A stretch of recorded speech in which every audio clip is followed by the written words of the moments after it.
नमस्कार, स्वागत है आपका। आपके साथ मैं दीपेश बरकले। आज बात महंगाई की मार और जनता पर हाहाकार की ही करने वाले हैं। कार्यक्रम में महंगाई के मसले को लेकर सबसे महत्वपूर्ण चर्चा आज होगी। दशहरा दीपावली से पहले प्रदेश में महंगाई ने एक बार फिर आम आदमी का बजट बिगाड़ना शुरू कर दिया है। पेट्रोल के दाम में लगभग 25 पैसे प्रति लीटर, तो वहीं डीजल के दाम में 30 पैसे प्रति लीटर की बढ़ोतरी की गई है। 24 सितंबर के बाद से डीजल की कीमतों में 6 बार इजाफा हो चुका है। वहीं डीजल की कीमतों में तीसरी बार वृद्धि हुई है। इसके अलावा एलपीजी गैस की कीमतों में भी बढ़ोतरी देखने को मिली है। आज चर्चा इसी मसले पर करेंगे। बातचीत करने के लिए हमारे साथ मेहमानों का खास पैनल मौजूद रहेगा, लेकिन उससे पहले नजर एक रिपोर्ट पर।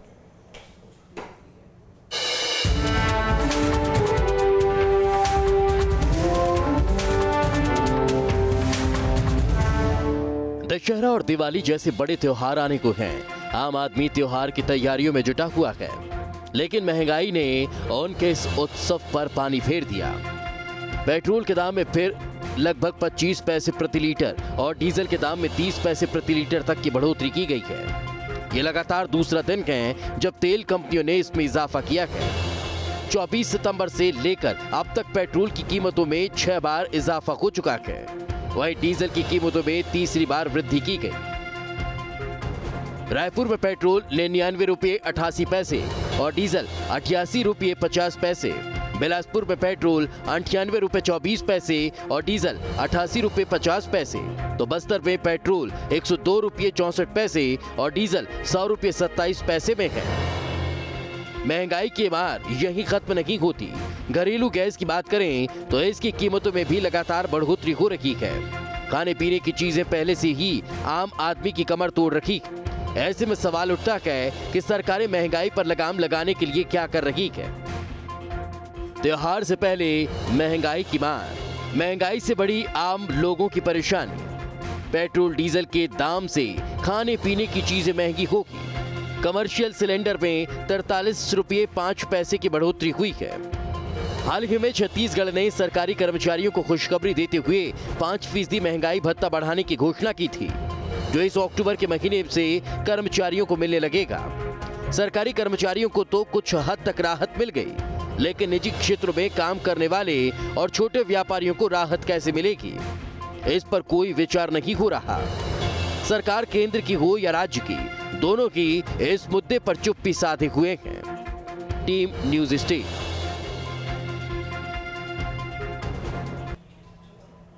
तो मसला गंभीर है। लगातार एक तरफ महंगाई बढ़ रही है, दूसरी तरफ त्योहारी सीजन शुरू हो चुका है और लोगों को भी अब इसका असर नजर आने लगा है। लोगों की जेब पर भी, लोगों के बजट पर भी घरेलू अब जो समस्या हैं वो भी कहीं ना कहीं इस महंगाई की वजह से बढ़ती हुई नजर आ रही है। इसी पर चर्चा करते हैं। डॉक्टर सत्यप्रकाश शर्मा हमारे साथ जुड़ चुके हैं, वरिष्ठ पत्रकार हैं। सर, आपका बहुत बहुत स्वागत है। और नितिन बंसाली जी हमारे साथ जुड़ चुके हैं, कांग्रेस के प्रवक्ता हैं। नितिन जी, आपको भी बहुत बहुत स्वागत है। रजनीश सिंह जी बीजेपी की तरफ से हमारे साथ जुड़ेंगे, उनसे भी चर्चा को आगे बढ़ाएंगे। नितिन जी, शुरुआत आपसे ही करते हैं। प्रदेश स्तर पर लगातार प्रयास हुए, इस कोरोना काल में भी बहुत बेहतर काम हुए। प्रदेश की स्थिति को मजबूत करने के लिए हर क्षेत्र में कहीं ना कहीं हम काम करते नजर आए। यहाँ तक कि मंदी जैसा जो दौर था जिसका असर कोरोना काल में पूरे देश में हुआ, उसका भी छत्तीसगढ़ पर असर पड़ता नहीं आया है। लेकिन क्या महंगाई के मसले पर उस स्तर पर काम होता हुआ दिखाई नहीं दिया? हम उसे कंट्रोल कर सकते थे? देखिए, लम्हों ने खता की सदियों ने सजा पाई। अभी आप मुझे कह रहे हैं कि कंट्रोल करने की बात है, तो छत्तीसगढ़ की स्थिति आप उठाकर देख लीजिए, सारे गूगल कर लीजिए या सारे डाटा देख लीजिए। अन्य राज्यों की तुलना में छत्तीसगढ़ की जनता, छत्तीसगढ़ का किसान, छत्तीसगढ़ का मजदूर खुशहाल है। यहाँ की आर्थिक स्थितियां अन्य राज्यों से बेहतर, पर कुछ चीजें ऐसी हैं जो कि प्रदेश सरकार के हाथ में नहीं है। जैसे कि पेट्रोल और डीजल के दाम पर ही मुझे लग रहा है मुख्य बहस जो है उसी मुद्दे पर है।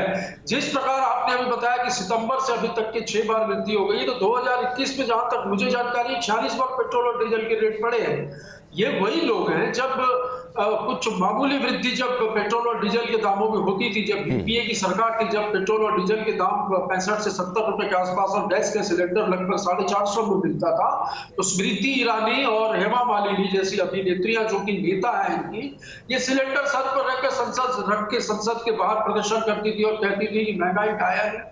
आज ये महंगाई जो डायन थी, आज वो इनके राज में अप्सरा हो गई है।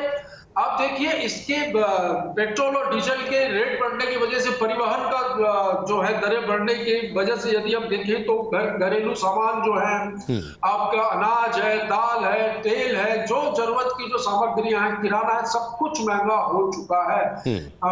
नोटबंदी के बाद जिस तरीके से जीएसटी व्यापारियों पर थोपा गया इस सरकार ने, मोदी सरकार ने, इससे देश के हालात किसी से छुपे नहीं है। कोरोना काल में जो लोग अपनी जान बचाए हैं वो महंगाई की वजह से पूरी तरीके से पिट रहे हैं। कोरोना के समय भी लगातार कांग्रेस ने ये मांग करती रही कि आम नागरिक तक के गरीबी रेखा के नीचे जो लोग जीवन यापन कर रहे हैं उनकी जेब तक के पैसा पहुंचे, ऐसा कुछ काम किया जाए, पर नहीं किया गया। उल्टा जेब पर डाके डालने का काम केंद्र सरकार द्वारा किया गया। हर मोर्चे पर ये सरकार विफल है। और महंगाई के मामले पर जो लोग प्याज की माला पहनकर संसद के बाहर प्रदर्शन करते थे, आज उन्हें शर्म करनी चाहिए, डूब मर जाना चाहिए। चलिए जवाब ले लेते हैं। मुख्य जड़ जो है, बिल्कुल महंगाई की मुख्य जड़ बीजेपी को आप बता रखे हैं। रजनीश जी हमारे साथ जुड़े हुए हैं। रजनीश सिंह जी, बहुत बहुत स्वागत आपका। और सवाल यहीं से शुरू होता है कि 2014 के पहले जिस महंगाई के मसले को विपक्ष के तौर पर बीजेपी ने बहुत ज्यादा प्रचारित और प्रसारित किया, उसके बाद सत्ता में आप लोग आज तक बने हुए हैं और वही महंगाई अब और लगातार बढ़ती जा रही है। जो पेट्रोल डीजल के दाम उस समय थे, क्रूड ऑयल के दाम उस समय थे, क्रूड ऑयल के दाम तो कम हो रहे हैं लेकिन पेट्रोल डीजल के दाम लगातार बढ़ रहे हैं। कैसे देखते हैं? नितिन जी तो यहां तक कह रहे हैं कि महंगाई की मुख्य जड़ बीजेपी ही है।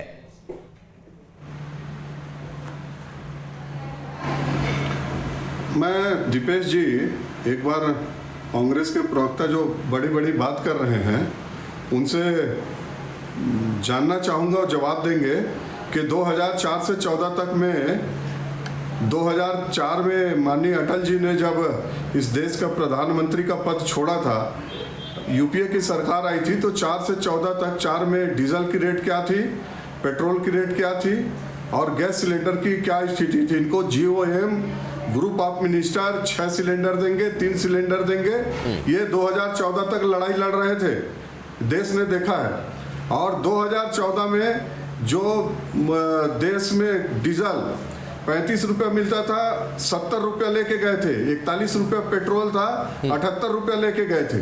कौन सा आपदा था ये 10 साल। अब रही बात अभी की, कोरोना काल में निश्चित रूप से देश में विपत्ति आई है, देश के सारे विकास के काम हो रहे हैं, देश में फ्री वैक्सीनेशन हो रहा है, देश के अन्य जो चीजें हैं केंद्र सरकार इनको भारी भरकम राशि, भारी भरकम योजनाएं दे रही है। और उसके बाद सबका पैसा हम लोगों से इसी तरह वसूला जाएगा हुई है और आने वाले समय में कम होगी। हमको अगर मुफ्त वैक्सीन मिलेगी, मैं इनके बात का जवाब देता हूं। नहीं, अगर हमको मुफ्त वैक्सीन मिलेगी, अगर हमको दूसरी सुविधाएं मिलेगी तो उन सबका पैसा हमसे इसी तरह से लिया जाएगा। नहीं, बिल्कुल नहीं, मैं वो नहीं बोल रहा हूँ दीपेश जी। मैं ये बोल रहा हूँ कि केंद्र सरकार ने जो सारे विकास काम कर रहे हैं, गरीबों के लिए अन्न दे रहे हैं, सबको फ्री वैक्सीन दे रहे हैं, डीजल पेट्रोल का भाव बढ़ा हुआ है, वो भी कारण आप जानते हैं। नहीं जानते हैं तो एक कर्ज लेके जो 10 साल में रखे थे उस कर्ज को पटा रहे हैं। और बाकी जो ये बता खुल कर क्यों नहीं कहते हैं? खुल कर कहिए ना कि हाँ पेट्रोल इतना महंगा हम बेच रहे हैं, महंगाई इसलिए हम बढ़ा रहे हैं कि हमें ये सारी चीजों को फुलफिल करना है, कह दीजिए। बिल्कुल नहीं दीपेश, खुलकर कहिए कि अगर हमें गरीब लोगों को मुफ्त में सिलेंडर बांटने हैं तो उस सिलेंडर का पैसा आप हमसे लेंगे, बोल दीजिए। नहीं, बिल्कुल नहीं बोल रहा हूं दीपेश जी। माननीय मोदी जी 7 साल से हर महंगाई के खाद्य पदार्थों पर 2014 से 2021 को जोड़ के देख के बताएं 2014 में जो खाने पीने की चीज थी क्या रेट थी और आज क्या है। नंबर 1। नंबर 2, जो छत्तीसगढ़ में बड़ी बड़ी बात कर रहे हैं, छत्तीसगढ़ की अर्थव्यवस्था चौपट हुई है और जब अर्थव्यवस्था चौपट होती है तो महंगाई बढ़ती है। ये 40,000 करोड़ का कर्ज लेके 80,000 करोड़ कर दिए जो 38,000 था। और जब अर्थव्यवस्था का चौपट होता है तो निश्चित रूप से जो विकास की दर है कम होती है, महंगाई बढ़ता है और आने वाले समय में और देखिएगा क्या हाल होने वाली है। सर तो ये क्या शराब का रेट को सिर्फ बताएं, ये छत्तीसगढ़ में ही हो रहा है? 80 रुपया था, बीजेपी 120 ले शासित गए प्रदेशों हैं। में महंगाई और नहीं है? डीजल पेट्रोल के लिए हाहाकार मचा रहे हैं। इनको वैट टैक्स कितना मिलता है? वैट टैक्स के बारे में बताएं। वैट इनको जीएसटी के बारे में जो बोल रहे हैं, ठीक है, जीएसटी के बारे में बताएं कि राज्य सरकार नितिन जी मैं आ रहा हूं, आपको भी वक्त दूंगा। रजनीश जी, तो फिर वैट वो वैट फिर मध्य प्रदेश में भी कम करवा दीजिए सर, कर्नाटक में भी करवा दीजिए, जहां जहां बीजेपी की सरकार है वहां भी कम करवा दीजिए। अगर छत्तीसगढ़ में ही वैट ज्यादा है तो इन प्रदेशों में नहीं है क्या सर? मध्य प्रदेश में कम किया गया है दीपेश जी। दूसरी बात, यदि हम छत्तीसगढ़ में जो बड़ी बड़ी बातें फिर भी छत्तीसगढ़ से ज्यादा है। मैं लौट रहा हूं सर आपके पास, डॉक्टर सत्यप्रकाश जी को भी एक बार ऐड कर लेते हैं। किसी में 35% जीएसटी ले रही है, कम क्यों नहीं कर रही है? ठीक है सर, लौटता हूं आपके पास। डॉक्टर सत्यप्रकाश शर्मा जी को भी हमारे साथ जोड़ लेते हैं। लौट रहा हूं नितिन जी, आपसे भी जवाब लूंगा। डॉक्टर साहब, सवाल यहां पर यह खड़ा होता है, अगर कांग्रेस लगातार इस बात की तरफ इशारा कर रही है कि देश में महंगाई बढ़ रही है, तब फिर उसे मुद्दा बनाने में कहां पीछे हट जाती है? एक और दूसरी चीज यहां पर यह खड़ी होती है कि अगर राष्ट्रीय स्तर पर इस तरह के मुद्दों को कांग्रेस बुलाने की कोशिश करती भी है तो क्या आम जनता का उस तरह से साथ मिलता है?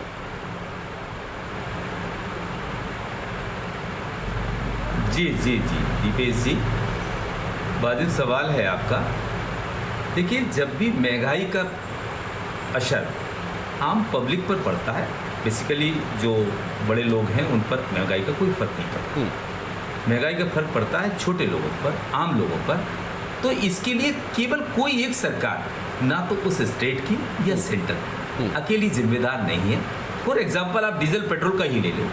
डीजल पेट्रोल में अगर हम वेट में कुछ रिड्यूस कर दें तो स्टेट गवर्नमेंट राहत दे सकती है, और अगर सेंट्रल अपनी एक्साइज ड्यूटी कम कर दे तो वो राहत दे सकती है। लेकिन मैं फिर भी छत्तीसगढ़ गवर्नमेंट की तारीफ करूंगा, क्योंकि मैं मध्य प्रदेश से आता हूं, मैंने पूरे देश की स्टेट का इसमें स्टडी की है। आप देखिए कि मध्य प्रदेश पर कितना वेट है, राजस्थान में भी बहुत वेट है, लेकिन छत्तीसगढ़ में उन कंपेयर में कम है। तो कहीं ना कहीं एक राहत देने का प्रयास तो किया है। लेकिन मैं सीधी सीधी कहूंगा, यहाँ पर सबसे बड़ी चीज है, जब खुले मार्केट में रेट निर्धारित होता है, तो फिर जब क्रूड ऑयल के दाम अंतर्राष्ट्रीय बाजार में घटते हैं तो एक्साइज ड्यूटी सेंट्रल गवर्नमेंट क्यों नहीं घटा रही है? उसी एवज में स्टेट गवर्नमेंट वेट क्यों नहीं घटाती है? यानी वेट घटाए और वो एक्साइज ड्यूटी कम करें। आपने देखा होगा एक्साइज ड्यूटी ऑटोमेटिकली ऊपर हो जाती है जबकि क्रूड ऑयल के दाम कम हो जाते हैं। आप एक साल पहले का उदाहरण ले लें, एक साल पहले क्रूड ऑयल के दाम जो थे लगभग वही दाम अभी हैं, लेकिन आज भारतीय बाजार में पेट्रोल या डीजल की कीमत एक साल पहले जो थी वो आज है क्या? नहीं है। इसके पीछे क्या है? कहीं ना कहीं आपको बताया कि डीजल और पेट्रोल एक ऐसे कमोडिटी हैं जिनके कारण कहीं का भी जो जिसकी इकोनॉमी होती है उसका बहुत बड़ा पार्ट ये कवर करते हैं। अगर कोई सरकार चाहती है कि तुरंत रिकवरी, एक अच्छा रेवेन्यू चाहिए हो, तो इसके माध्यम से रेगुलर रेवेन्यू मिलता रहता है। लेकिन इसका सबसे बड़ा नुकसान आम पब्लिक को होता है जो कोरोना से हिट है। आपको कोरोना के बढ़ने के कारण महंगाई की एक मार तो अपने आप में पड़ी है, लेकिन डीजल पेट्रोल गैस थोड़ा सा कम, लेकिन डीजल पेट्रोल तो आम आदमी की जिंदगी का मुख्य पार्ट है। अगर उस पर ही महंगाई होगी तो हर चीज पर उसके पर महंगाई का प्रभाव पड़ेगा और उससे किसकी कमर टूटेगी? आम आदमी की। जैसे आपने कहा कि छत्तीसगढ़ ने 5% बढ़ा दिया, उनका डीए बढ़ा दिया, उससे थोड़ी सी उनको राहत मिली। सैलरी में या बेसिक पर बढ़ाते हैं तो थोड़ी राहत मिली, लेकिन मजदूर को क्या राहत मिली? किसान को क्या राहत मिली? व्यापारी को, हल्के फुल्के व्यापारी को क्या राहत मिली? इस समय यही सबसे महत्वपूर्ण है कि कोविड काल में अगर चीजें बढ़ी हैं और पेट्रोल डीजल पर जो वैट का आप जिक्र कर रहे हैं उसी को लेकर अब मैं सवाल लेकर आ रहा हूं। नितिन जी, सवाल यहां पर यही खड़ा होता है कि अगर पेट्रोल डीजल या पेट्रोलियम पदार्थों से केंद्र सरकार को फायदा है तो राज्य को भी कम नहीं है। लगभग 27% आप लोग ले जाते हैं और 39% केंद्र सरकार ले जाती है। एक दूसरी चीज, अगर पिछले कुछ दिनों का जिक्र किया जाए या कुछ महीनों का आंकड़ा देखा जाए तो 2106 करोड़ रुपए का लाभ पिछले 5 महीनों में प्रदेश सरकार को भी हुआ है पेट्रोलियम पदार्थों से। तो अगर यह फायदा हमें हो रहा है तो इसका लाभ भी तो जनता को पहुंचाना चाहिए ना। अगर हम उन चीजों से कमा रहे हैं, अगर उन चीजों से हम अपने स्तर पर प्रदेश की जनता के लिए कुछ दूसरा काम कर रहे हैं तो फिर महंगाई में फायदा भी हम पहुंचा सकते हैं। हमारे साथी प्रवक्ता आदरणीय रजनीश सिंह जी ने आज ये बात तो जरूर बोल दी कि गैस सिलेंडर दे रहे हैं और मुफ्त अनाज दे रहे हैं, वैक्सीन फ्री में दे रहे हैं, तो इसकी वसूली वो पेट्रोल और डीजल के माध्यम से कर रही है, तो एक्सेप्ट कर लिया उन्होंने। अब आप ये कह रहे हैं कि हम यहाँ पर लाभ दे रहे हैं कि नहीं दे रहे, तो मैं बता दूं पूरे देश में छत्तीसगढ़ ही एक ऐसा राज्य है जहां पर समर्थन मूल्य में 2500 रुपए किसानों को धान का समर्थन मूल्य दिया जा रहा है। यहाँ पर गौधन न्याय योजना के माध्यम से सरकार जो है वो 2 रुपए किलो में गोबर खरीद रही है। इसके अलावा आपको बता दूं डीए बढ़े हैं, नई सरकारी नौकरियां बढ़ी है। हम रोजगार की बात करें तो केंद्रीय जो आंकड़े हैं रोजगार के उससे आधे छत्तीसगढ़ वो सब पेट्रोल डीजल के वैट से ही हो रहा है ना, प्लस उसके साथ जो सेस लगा हुआ है। पेट्रोल डीजल का वेट नहीं, सर वही सवाल मैंने रजनीश जी से भी किया था, वही आपसे भी है। समानांतर रूप से सारी चीजें चल रही है। और ये जो वेट जिस वेट टैक्स की जो बात की है 15 साल इन्होंने भी शासन किया, इन्होंने तो कम नहीं किया। सर 2018 में 21 कर दिया था, 2018 में 21 कर दिया था सर, 2019 में फिर आप लोगों ने बढ़ा दिया।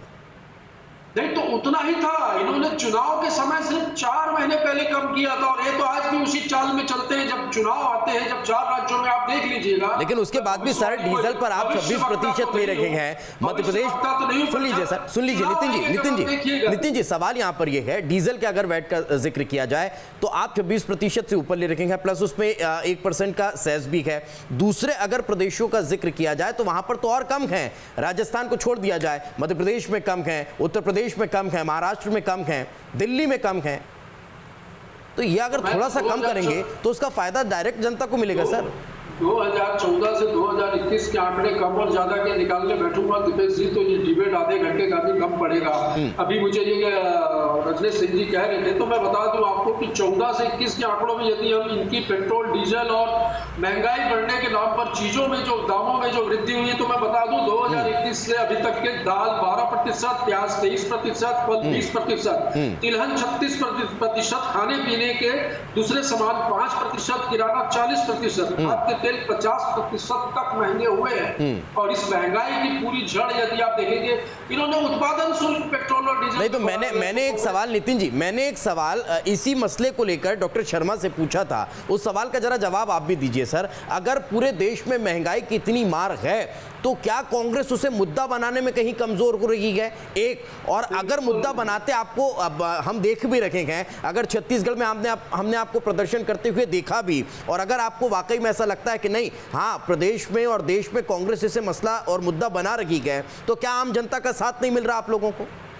ये मुद्दा नहीं, ये तो जनहित की बात है। तो फिर जनहित का समर्थन कांग्रेस को मिलता क्यों नहीं दिखाई दे रहा सर? क्यों नहीं मिलेगा, आने दीजिए। 2023 में छत्तीसगढ़ में विधानसभा के चुनाव और 2024 में यही ना, मतलब आप लोगों ने भी इसे चुनावी ही नहीं मतलब यही है ना सर कि आप लोग भी इसे चुनावी मसले से ही जोड़कर देखते हैं। आम जनता के हित के लिए इसे नहीं देखा जाता, इसे चुनावी हित से ही देखते हैं। नितिन जी ये चुनावी हित है, जनता के हितों के लिए नहीं, बिल्कुल नहीं। चुनाव ये सिर्फ आपने कहा सर, आप ही कह रहे हैं कि आने दीजिए 2023 का चुनाव, हम जनता के बीच जाएंगे और यही बताएंगे। आज क्यों नहीं सर, आज 2021 में जनता परेशान है। अरे ये सुन ही नहीं रहे, ये सुन ही नहीं रहे हैं। आज हाहाकार मचा हुआ है महंगाई के नाम पर, जहां कोरोना काल के बाद आम जनता को राहत देने का काम करना था, वहां महंगाई का बोझ ठोक दिया है। कौन कहता है ये जनता दाल आटे के भाव 2024 के चुनाव में भारतीय जनता पार्टी को बताएगी। देखिएगा ये जो ठीक है सर, आपने कहीं ना कहीं इनडायरेक्ट वे में ये तो बता दिया कि राजनीतिक अगर मसला है तो महंगाई सिर्फ राजनीति के लिहाज से ही देखा जाता है, आम जनता के हित के लिहाज से कोई राजनीतिक दल इसे नहीं देखता। ठीक है सर, लौट रहा हूं नितिन जी, लौट रहा हूं रजनीश जी से भी इसी को लेकर एक सवाल कर लेता हूं। रजनीश जी आप लोग मानते हैं या नहीं कि महंगाई अभी वर्तमान परिस्थिति में देश में एक बड़ा मसला है, एक बड़ा मुद्दा है, भयावह स्थिति है महंगाई को लेकर, आप मानते हैं या नहीं मानते हैं? दीपेश जी पहले तो ये जो 2024 की बात कर रहे हैं उसके पहले 2023 आने वाला है और 2023 में इनकी क्या हसर होगी, 24 में बात करने लायक नहीं बचेंगे। और रही बात महंगाई देश की जो आप बोल रहे हैं कि मुद्दा है कि नहीं, निश्चित रूप से हम मान रहे हैं कि डीजल पेट्रोल की जो भाव अभी आपदा मानते हैं कि नहीं सर? पीछे जो 2-3 कोरोना के कारण नहीं, मैं बता रहा हूं, मैं उसी चीज को आ रहा हूं। दीपेश जी कि एक डीजल और पेट्रोल को छोड़ दे तो आप 2014 में किसी चीज का, चाहे दाल हो, खाने पीने का, आटा हो, गेहूं हो, शक्कर हो, तेल हो, उसमें एक न्यूनतम ये हो रहा है, इनके जैसे नहीं हो रहा है। आटा 2014 में कितना केजी चल रहा था? 35 रुपया। अभी जो प्रतिशत में बता रहे थे ना, हवाई बात मत करें, ये प्रतिशत में बता रहे हैं। मैं बता रहा हूँ, प्याज 40 रुपया 2014 में, गेहूं का रेट क्या था? 22 रुपया 24 रुपया। सर तेल पे नहीं आएंगे ना, 38 रुपया 40 तेल का रेट आप नहीं बताएंगे सर। तो यदि कोरोना काल में, और सब्जी का रेट तेल का नहीं बताएंगे ना सर, छत्तीसगढ़ में जो 200 के पार पहुंच चुका, तेल के रेट पे तो आप आएंगे नहीं जी। लेकिन इससे इतर रजनी जी, मेरा सवाल ये है कि क्या बीजेपी इसे आपदा नहीं मानती? क्योंकि अगर मैं इसलिए बार बार आपदा का जिक्र कर रहा हूं क्योंकि अगर बृजमोहन अग्रवाल साहब ये कहते हैं कि जो लोग इसे आपदा मानते हैं वो खाना पीना छोड़ दें, तो एक तो ऊपर से महंगाई, दूसरा राजनीतिक दल इसे राजनीतिक मसला समझते हैं, और तीसरा ऊपर इस तरह के बयानबाजी, क्या लोग जीना भी छोड़ दें सर?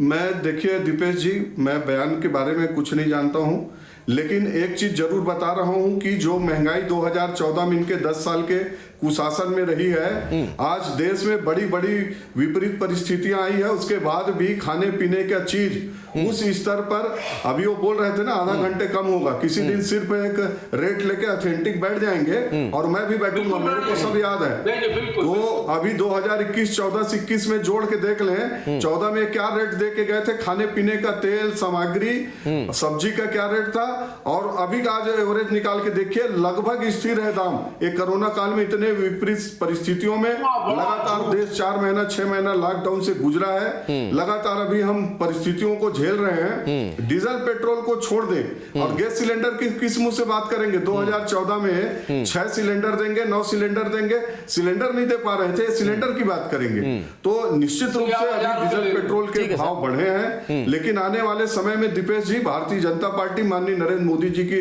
सरकार देखेगा, वही जब क्रूड ऑयल कम कर लेते ना, जीएसटी के मसले पर अगर चर्चा होती है तो उसे जीएसटी के दायरे में लाने पर सहमति बना लेते। कर्नाटक विरोध कर रहा है, मध्य प्रदेश विरोध कर रहा है, अगर विरोध आपके ही पार्टी के प्रदेश करते रहेंगे तो कैसे पेट्रोल डीजल कम होगा सर? यही सबसे बड़ा सवाल है। लौटता हूं आपके पास, डॉक्टर सत्यप्रकाश शर्मा जी हमारे साथ जुड़े हुए हैं। सर, सवाल राजनीतिक है और वो इस लिहाज से है कि चाहे कोई भी राजनीतिक दल हो और बीजेपी हो या कांग्रेस, अगर इस महंगाई के मसले को राजनीतिक चश्मे से देखेंगे तो फिर ये चुनाव पर चले जाते हैं और इसे आम जनता की भलाई के लिहाज से देखते नहीं हैं। यही वजह है कि आम जनता त्रस्त होती है और ऊपर से बयानबाजियां इस तरह की कि अगर आपको महंगाई आपदा लग रही है तो खाना पीना छोड़ दीजिए।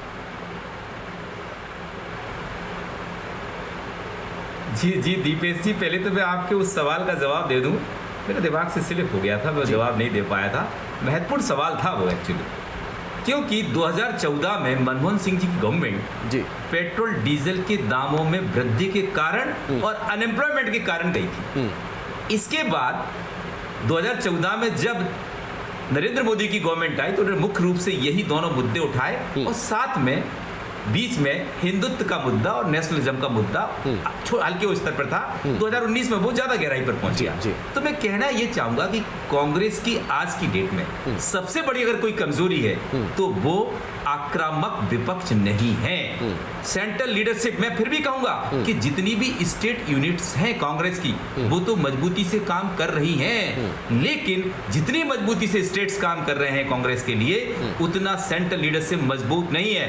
ये कहीं ना कहीं कांग्रेस का एक बड़ा दर्द है, कंट्रोल नहीं है, डिसिप्लिन नहीं है। अगर इस मुद्दे को 2 महिलाओं के जैसे नाम अभी भाजपा कांग्रेस के लीडर ने लिए थे, हेमा मालिनी और इमरान ईरानी, इन दोनों ने चूड़ियां दिखा के कांग्रेस को बदनाम कर दिया था। और यही वजह थी कि वो महंगाई के मसले को लेकर ही आम जनता का जो साथ मिला, उसने एक बड़े बहुमत के साथ सरकार बनाने में मदद की थी। और यही वजह है कि अगर कांग्रेस इस मसले को उठाती है तो शायद फायदा मिल सकता है। खैर, चूंकि समय का अभाव है सर, माफी के साथ आप तीनों का बहुत बहुत शुक्रिया हमारे साथ चर्चा में जुड़ने के लिए। इसी के साथ आज फिलहाल इस मुद्दे में इतना ही, कल फिर हाजिर होंगे किसी नए मसले के साथ। दीजिए इजाजत, नमस्कार।